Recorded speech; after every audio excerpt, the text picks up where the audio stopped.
আপনি যে অটোর কথা বললেন, এটা একটা ইন্টারমিডিয়েট ট্রান্সপোর্ট, এটাকে নিয়মের আওতায় আনতে হবে, কিন্তু মেইন রোডে বাসের সাথে অথবা এমআরটির সাথে কম্পিট করার কোনো সুযোগ দেওয়া যাবে না।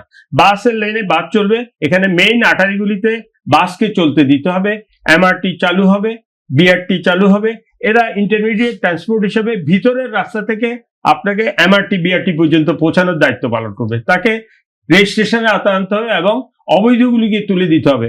এমন না যে আপনি যদি যান এখন শেরবাংলানগর, দেখবেন আগারগাঁয়ে মোটর চালিত রিক্সা উপরে গেছে।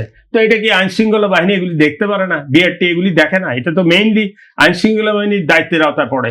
মোটর চালিত রিক্সা কিভাবে ঢাকা শহরে চলে, এটা সম্পূর্ণ ইলিগাল।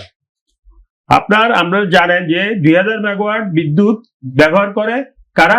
এই অটোগুলি। তো অটোগুলিকে আমাদের আইনের আওতায় আনতে হবে, দরকার হলে রেজিস্ট্রেশন করতে হবে, রেজিস্ট্রেশন করে আবার ঠিক করতে হবে কতগুলি অটো আমরা ঢাকা শহরে এনকারেজ করব।